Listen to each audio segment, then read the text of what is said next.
അപ്പോൾ ഇത് എൻഗേജ്മെൻ്റ് അടുത്ത് ഇട്ട് 1-2 ദിവസം ആകുമ്പോൾ തന്നെ നമുക്ക് 3-4 സെയിലൊക്കെ വന്നു. ഞാൻ എക്സാക്ട്ലി ഒവിയുടെ ഈ ഫിംഗർലിംഗ് മങ്കി എന്ന് പറഞ്ഞാൽ ഒരു കമ്പനിയാണ് അത് ഓൺ ചെയ്തിരുന്നത്. ഓക്കെ. അപ്പോൾ അത് ചാർജ് ചെയ്യുന്നത് ഒരു എനിക്ക് തോന്നുന്നു $20 എന്തായിരുന്നു ചാർജ് ചെയ്യുന്നത്. അപ്പോൾ അത്രയും ആ പ്രൈസ് തന്നെയാണ് ഞാനും ഇവിടെ ഇട്ടുന്നത്. അപ്പോൾ അത് വർക്കൗട്ടായി, ആളുകൾ വാങ്ങാൻ തുടങ്ങി. ഞാൻ പിന്നെ അത് പെട്ടെന്ന് തന്നെ നമുക്ക് ഇനി ക്രിസ്മസ് ഒക്കെ വരാൻ പോകല്ലേ, അത് ആ കമ്പനി OV ആയിരുന്നു. OV എന്ന് പറഞ്ഞൊരു കമ്പനിയുടെ ആയിരുന്നു. OVI. OV WOV അങ്ങനെ എന്തോ ഒരു ബ്രാൻഡ്. മനസ്സിലായി. അപ്പോൾ ഇത് പെട്ടെന്ന് തന്നെ എനിക്ക് കാരണം ഇനി അടുത്ത് ബ്ലാക്ക് ഫ്രൈഡേ എനിക്ക് മിസ്സായി. ആ സമയത്ത് ബ്ലാക്ക് ഫ്രൈഡേക്ക് മുമ്പ് സ്റ്റാർട്ട് ചെയ്യണമെന്ന് വെച്ചാൽ, പക്ഷേ പ്രോഡക്റ്റ് കിട്ടാത്തതുകൊണ്ട് അന്ന് സ്റ്റാർട്ട് ആവാത്തതാണ്. ഇത് പെട്ടെന്ന് തന്നെ സ്കെയിൽ ചെയ്യാനുള്ള, ഞാൻ പറഞ്ഞു ഇത് വിന്നറാണ്, നമുക്ക് കുറച്ചുകൂടെ ഫണ്ട് ഇട്ടിട്ട് എൻ്റെ കോഫൗണ്ടർ നമുക്കിത് സ്റ്റാർട്ട് ചെയ്യാം. അപ്പോൾ നമ്മളങ്ങനെ ആഡ്സ് സെറ്റ് ചെയ്ത് സ്റ്റാർട്ട് ചെയ്ത് പിറ്റേന്ന് തന്നെ സെയിൽ വരാൻ തുടങ്ങി, നല്ല സെയിൽ വരാൻ തുടങ്ങി. എനിക്ക് തോന്നുന്നു ആവറേജ് ഒരു കോസ്റ്റ് പെർ റിസൾട്ട്സ് നമുക്ക് 2-3 pounds ഒക്കെ ഉള്ളൂ ടോട്ടൽ. 20 poundsന്റെ സാധനമാണ്. 20 pounds നല്ല പ്രോഫിറ്റ് ആവും. ഞാൻ മില്യണർ ആവുമെന്ന് അന്ന് ഞാൻ തീരുമാനിച്ചു, ഞാൻ മില്യണർ ആവും, ഇതോടുകൂടി പണി നിർത്താം. ഈ ഒരു ബ്ലാക്ക് ഇത് Q4 എത്തുന്ന മുമ്പേ നമ്മൾ മില്യൺ എത്താനുള്ള വീട്ടിലൊക്കെ പറഞ്ഞു മറ്റേ ഞാൻ റിട്ടയർ ചെയ്യാണ്. അല്ല, അത് നമുക്ക് എങ്ങനെയും കുറച്ചുകൂടെ സ്കെയിൽ ചെയ്ത് ഫണ്ടൊക്കെ അറേഞ്ച് ചെയ്ത് എങ്ങനെയെങ്കിലും ഇത് സ്കെയിൽ ചെയ്യാം. ഞാൻ പുള്ളിയുടെ അടുത്ത് പറഞ്ഞു ക്രെഡിറ്റ് കാർഡ്സ് ഒക്കെ മാക്സിമം ലോഡ് ചെയ്ത് വെച്ചോ, നമുക്ക് വേണമെങ്കിൽ പറ്റുമെങ്കിൽ വേറെ ആരെങ്കിലും എടുത്തോ, ഇത് നമുക്ക് നല്ല സ്കെയിൽ ചെയ്യാൻ പറ്റും, നമുക്കിത് മുന്നോട്ട് പോകാൻ പറ്റും. അപ്പോൾ ഇത് ഓക്കെ, ഇത് നല്ല സെയിൽ വന്നു. ആവറേജ് നമ്മൾ ആ തുടങ്ങിയ സമയത്ത് തന്നെ ആവറേജ് 20-25 സെയിൽസ് ഡെയിലി ക്ലോക്ക് ചെയ്യുന്നുണ്ടായിരുന്നു. പിന്നെ അത് നമ്മൾ ഇൻക്രീസ് ചെയ്ത് 40+ സെയിൽസായി, 50+ സെയിൽസായി. എനിക്ക് ഇപ്പോഴും ഓർമ്മയുണ്ട്, അതൊരു നമ്മളൊരു ഡെയിലി മാക്സിമം ഞാനൊരു 4,000-5,000 poundsനൊക്കെ നമ്മൾ സ്കെയിൽ ചെയ്തത്. ഭയങ്കര ഹാപ്പി ആയിരുന്നു. കാരണം എത്ര ഓർഡേഴ്സ് ആയി ആ സമയത്ത്? എനിക്ക് തോന്നുന്നു ഒരാൾ തന്നെ മൾട്ടിപ്പിൾ ഓർഡേഴ്സ് ഒക്കെ വന്ന് വാങ്ങാൻ തുടങ്ങി. അപ്പോൾ ഓർഡർ കൗണ്ട് ഒരു 60-70, മാക്സിമം ഒരു 50-60 ഉള്ളൂ. പക്ഷേ ആളുകൾ വന്നിട്ട് നമ്മൾ ഓഫറും നമ്മളൊരു ഡിസ്കൗണ്ടും വെക്കാതെ തന്നെ ഇപ്പം അതിൻ്റെ ഡിഫറെൻറ്റ് കളർ വേരിയൻസ് ഒക്കെ ഉണ്ടായിരുന്നു. ഇപ്പോൾ ഡിഫറെൻറ്റ് കളർ വേരിയൻസ് ഒക്കെ ഓർഡർ ചെയ്യാൻ തുടങ്ങി. ഭയങ്കര നല്ല രീതിയിൽ മൂവ് ചെയ്ത്. ഇത് ഫസ്റ്റ് ബാച്ച് നമ്മൾ കൊടുത്ത് നമ്മൾ ഫസ്റ്റ് കസ്റ്റമറിന് എത്തുന്ന ഏകദേശം ഒരു 15-20 ഡേയ്സ് എടുക്കും. 14 ഡേയ്സ് പറയണമെങ്കിൽ അവിടെ എത്താൻ 20 ഡേയ്സ് എടുക്കും. 20 ഡേയ്സ് ഏകദേശം നമ്മൾ അത്രയും നല്ലൊരു ഓർഡേഴ്സ് എത്തി ആ 20 ഡേയ്സ് ഒക്കെ കഴിഞ്ഞപ്പം തന്നെ. അപ്പോഴാണ് ആ കസ്റ്റമേഴ്സ് മെയിൽ വരാൻ തുടങ്ങി, ഇത് ഞാൻ വിചാരിച്ച പ്രോഡക്റ്റ് അല്ല, നിങ്ങൾ ഇത് ഫേക്ക് കൗണ്ടർഫിറ്റ് പ്രോഡക്റ്റ് ആണെന്ന് പറഞ്ഞ് മെയിൽ വരാൻ തുടങ്ങി. ഇത് എനിക്ക് OV എന്ന് അറിയത്തില്ല, ഇതൊരു പ്രോഡക്റ്റ് ആണ്. അറിയില്ല. അന്ന് അത് തുടങ്ങിയ സമയത്ത് തുടങ്ങിയത് നമ്മൾ OV എന്ന് ഉദ്ദേശിച്ചല്ല, OV എന്ന് കണ്ടു, പക്ഷെ ഇത് ഒരു കമ്പനിയുടെ പ്രോഡക്റ്റ് ആണെന്ന് ഞാൻ അനലൈസ് ചെയ്തു. ഇതൊരു സാധാരണ ഒരു ഡ്രോപ്പ് ഷിപ്പിംഗ് പ്രോഡക്റ്റ് പോലെ ഇത് കൺസിഡർ ചെയ്തോളൂ. ഇത് അവിടെ പോയി കംപ്ലീറ്റ് മെയിൽസ് വരാൻ തുടങ്ങി. കസ്റ്റമേഴ്സ് ഭയങ്കര രീതിയിൽ മെയിൽസ് ആദ്യത്തെ ദിവസം തന്നെ, ഈ എത്തിയ ദിവസം തന്നെ, ഈ 20 ഡേയ്സ് കഴിഞ്ഞ സമയത്ത് തന്നെ നമുക്ക് ഒരുപാട് 3-4 മെയിൽസ് വന്നു. പിന്നീട് ഇത് എന്തോ ഒരു കുഴപ്പമുണ്ടെന്ന് മനസ്സിലായി. ഞാൻ ഇതിനെക്കുറിച്ച് പ്രോഡക്റ്റിനെ കുറിച്ച് റിസർച്ച് ചെയ്തപ്പോഴാണ് ഇത് OV എന്ന് പറഞ്ഞൊരു കമ്പനിയുടെ പ്രോഡക്റ്റാണ്.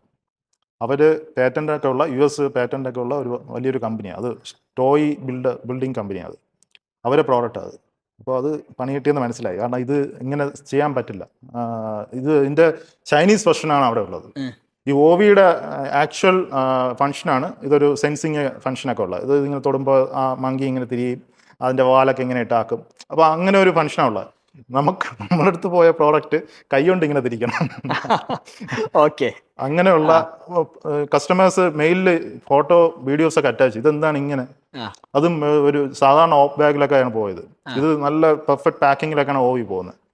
പിന്നെ അത് ഞാൻ പറഞ്ഞ ആഡ്സ് സ്റ്റോപ്പ് ചെയ്തു. കാരണം ഇത് വേറെ പ്രോഡക്റ്റാണ്, നമ്മൾ ഇങ്ങനെ ചെയ്യുന്നത് ശരിയല്ല, അത് എന്തായാലും വലിയ പ്രശ്നത്തിലേക്ക് പോകും. നമ്മൾ ഓൾറെഡി ഏകദേശം ഒരു 600-700 ഓർഡേഴ്സ് എത്തി. ഇതൊന്നും ചെയ്യാൻ പറ്റില്ല. നമ്മളെല്ലാ ഓർഡേഴ്സും ഫുൾഫില്ലും ചെയ്തു. അവിടെ ക്യാൻസലൊന്നും ചെയ്യാനുള്ള ഓപ്ഷൻ ഇല്ല. ഓൾറെഡി സപ്ലൈന് കൊടുക്കേണ്ട പൈസ എല്ലാം കൊടുത്തു. ആഡ്സിലെല്ലാം നമ്മളെ പൈസയും പോയി. നമ്മളെ ഫണ്ട്, സെയിൽസിൽ വന്ന ഫണ്ട് നമ്മളെ പേപ്പാലിലും സ്ട്രൈപ്പിലും ആയിട്ട് കിടപ്പുണ്ട്. ഇത് നമുക്കൊന്നും ചെയ്യാൻ പറ്റാത്ത അവസ്ഥയായി. ഇപ്പം ഞാൻ വിചാരിച്ചത് നിർത്താം, വേറെ വഴിയില്ല. അപ്പോൾ കസ്റ്റമേഴ്സ് എന്തായാലും എല്ലാ കസ്റ്റമേഴ്സും എനിക്ക് തോന്നി ഇത് പ്രശ്നമാവും. അപ്പോൾ കസ്റ്റമേഴ്സ് സ്റ്റാർട്ട് ചെയ്ത് ഒരുപാട് പേര് മെയിൽസ് അയക്കാൻ തുടങ്ങി. അപ്പോൾ ആദ്യമൊക്കെ നമ്മൾ ചാർജ് ബാക്സ് കൊടുത്തു. ഞാൻ പറഞ്ഞത് സപ്ലയേഴ്സിൻ്റെ ഇഷ്യൂ ആണ്, സപ്ലയേഴ്സ് നമ്മളെ പറ്റിച്ചു എന്നുള്ള രീതിയിൽ അങ്ങനെ ഒരു മെയിൽ ഡ്രാഫ്റ്റ് ചെയ്ത് അവർക്ക് തിരിച്ച് റിപ്ലൈ ചെയ്തു. പക്ഷേ കൂടുതൽ US UK കസ്റ്റമേഴ്സ് ആയിരുന്നു അത്. അവരെല്ലാം അവർക്ക് പ്രശ്നം ഉണ്ടെങ്കിലും അവർ വലിയ മാന്യമായിട്ടാണ് അത് ഹാൻഡിൽ ചെയ്തത് എല്ലാം. അപ്പോൾ അത് എന്നിട്ട്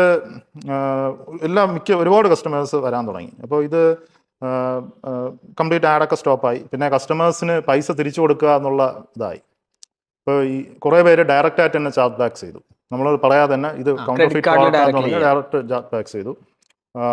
കുറേ പേര് you spoil my children Christmas എന്നൊക്കെ പറഞ്ഞ് അങ്ങനെ മെസ്സേജ് ഒക്കെ അയച്ചു. അങ്ങനെയൊക്കെ അതൊരു ഇമോഷണൽ ഇവന്റ് ആണല്ലോ.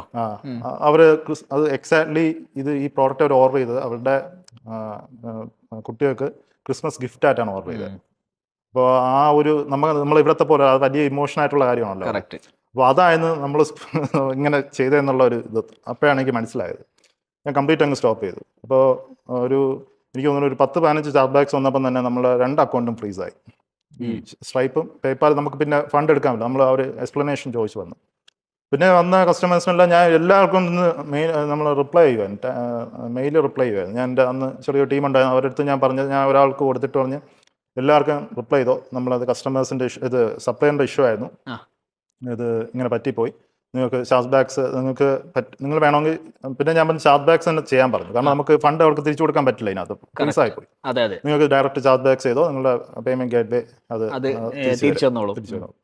അപ്പോൾ അങ്ങനെ അത് പോയി, കംപ്ലീറ്റ് സ്റ്റോർ ഇതായി. കാരണം നമ്മൾ അതുവരെ ആ ഒരു 7-8 months നമ്മൾ കൊണ്ടുവന്ന എല്ലാ ഫണ്ടും തീരുമാനമായി പോയി. കയ്യിൽ ആ ഫണ്ട് പിന്നെ നമുക്ക് ആ 2 അക്കൗണ്ടും കിടക്കുന്ന ഫണ്ട് എടുക്കാൻ പറ്റില്ല. ഇപ്പോഴും എനിക്ക് തോന്നുന്നു പേപ്പാലിൽ ഒരു 1500 ആ അന്നത്തെ കിടപ്പുണ്ട്, നമുക്ക് എടുക്കാൻ പറ്റില്ല.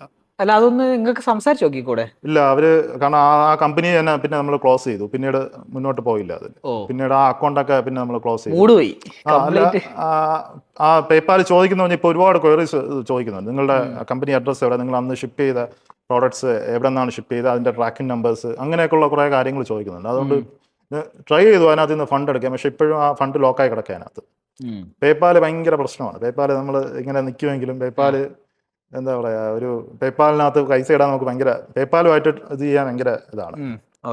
ഈ എസ്പെഷ്യലി ഇ കോമേഴ്സുമായിട്ട് വരുമ്പോഴേ അവരുടെ പോളിസീസ് ഭയങ്കര സ്ട്രിക്റ്റ് ആണ്. ഇ കോമേഴ്സ് അതെ, ഫസ്റ്റ് ഇന്റർനാഷണൽ ഡ്രോപ്പ് ഷിപ്പിംഗ് ഞാൻ ക്ലോസ് ചെയ്തു. അപ്പം പിന്നെ ഫിംഗർ ലിങ്ക് ഭംഗി ചെയ്തു, പിന്നെ സാധനം കൗണ്ടർഫീറ്റ് ആയി, പണി കിട്ടി, അക്കൗണ്ട് ബ്ലോക്കായി, കമ്പനി പൂട്ടേണ്ടി വന്നു.